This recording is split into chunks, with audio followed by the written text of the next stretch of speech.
Hi, it's Adam here from the Warbird Coffee Company, and I'm thrilled to be at what was formerly RAF Membury, the home of the 436th Troop Carrier Group during the war. And I thought we'd do a quick demonstration of how I like to make my coffee. And we're going to use our Night Fright Coffee. Night Fright was an aircraft that was based here during the war. It's currently under restoration at Coventry Airport. And we created the coffee as a collaboration with the owner of the aircraft and the team behind it, so that we can help get the aircraft back in the air. The unique thing about the coffee is that it's a replication of a blend that was created during the Second World War by the US Armed Forces to serve to their overseas personnel. The blend is a 60-40 ratio of bourbon Santos beans from Sao Paulo in Brazil and Colombian beans, which made up 70% of the coffee that the American Armed Forces drank during the Second World War. So in terms of a wartime tasting drink, you won't get much better than this. So we're boiling some water on a wartime Coleman stove. So we'll just show you the process of lighting it.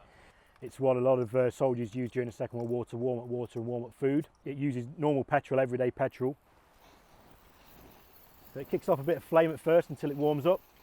Eventually it will die down to a blue flame, and that gives you what the soldiers used to use to warm up water or warm up food during the Second World War.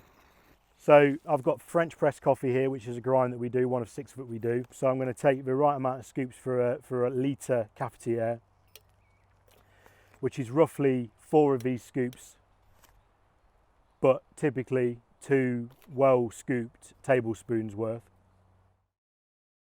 And then we'll pour the water into the cafetiere. So we'll give that a few minutes and then it will be ready to drink. Okay, so during World War II, the beans were provided to each airfield as raw beans, so green beans in huge sacks.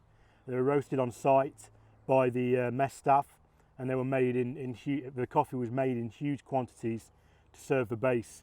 Being that it was an American base occupied by American personnel, the amount of coffee they went through on a daily basis was considerable. During the Second World War, 75% of the coffee grown on the planet was consumed by Americans, just to give you an idea of how much they got through. So as part of the research process for this coffee, we obtained original wartime quartermaster studies which detailed where the coffee was sourced from and in what quantities. That's where we got the information about the plantations that we used and how it was sourced by the US government and provided to their armed forces during the Second World War. So that should just about be ready to drink now. So we'll push the cafetiere down.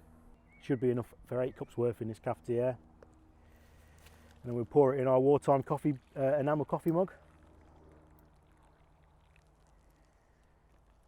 And there it is. So myself and my friend John started the Warbird Coffee Company in 2021 because we're both keen coffee drinkers but also love Warbird aviation. So we started the company so that we could theme coffees on Second World War aviation whilst at the same time helping the Warbird aviation community to keep up with the struggles of financially funding aircraft restorations or keeping them in the air. So by buying a bag of Night Fright Coffee, you're directly contributing to getting the aircraft back in the air. If you want to buy a bag, you can go to www.warbirdcoffeecompany.com. Alternatively, the Night Fright guys will be selling it on their website. You can get it in 6 variations of grind, including whole bean, and in 3 different sizes. So grab yourself a bag now and help get Night Fright back in the air.